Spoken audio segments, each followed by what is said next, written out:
Former Defense Minister Shigeru Ishiba is all set to become the new Prime Minister of Japan. Ishiba won the race to lead Japan's ruling Liberal Democratic Party and replace incumbent Prime Minister Fumio Kishida. Well, Ishiba defeated Economic Security Minister Sanai Takaichi in a runoff held after none of the 9 contestants won a majority in the first round of voting. The 67-year-old Ishiba was making his 5th and final bid to lead the party. The former defense minister was the only contestant who has called for a shift from nuclear power to renewable energy. Well, he has also proposed establishing a disaster management agency to build shelters and also wants to improve the conditions for military personnel to ensure that aging Japan has enough troops for its defense. Ishiba defeated Sanai Takaichi, who represented the party's right wing. Well, if Takaichi would have been elected, then she would have been Japan's first female prime minister. Takaichi, the current economic security minister, had ran against Kishida in 2021. She is known for her conservative views, including revising the pacifist constitution. The new Prime Minister will be facing a slew of challenges, including relations with China and Russia. The bid to replace the current Prime Minister, Fumio Kishida, was announced earlier in August when he expressed his intention to step down over a series of scandals that made the Liberal Democratic Party's approval ratings drop. His successor will likely call for snap elections to shore up their mandate. And well, for more on this and to get us an on-ground perspective, we're now being joined by Chris Gilbert, live from Tokyo. Hi, Chris. Welcome to WION. Now, Japan's former defense minister has won Japan's ruling party leadership contest. You're joining us live from Tokyo. What are you gauging from on ground and how are the Japanese reacting to this victory?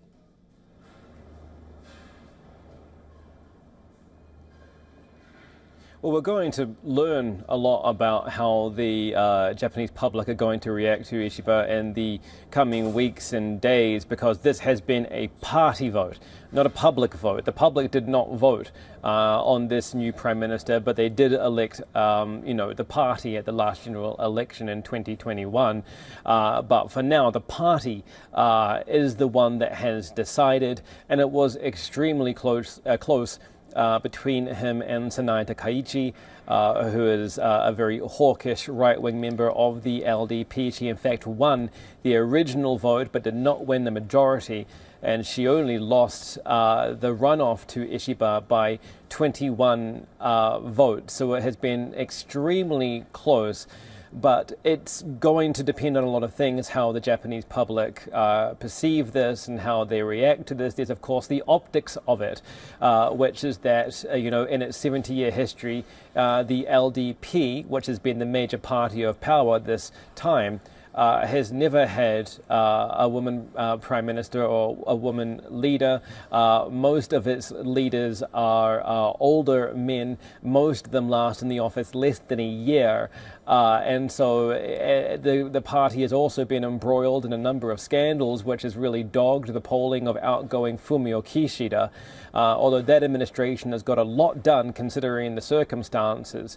And so the party tends to believe, although it is obviously divided, that Ishiba for now is the right choice to consolidate the base, to progress the policy and the hard lines of the party, while also trying to get a clean start and distance itself from the problems that have dogged the Kishida administration. Right. Gilbert, what kind of changes can we expect within the Liberal Democratic Party after Ishiba's victory? Right after winning the polls, the former defense minister and now the Prime Minister of Japan said that LDP could now be reborn and regain the trust of the people.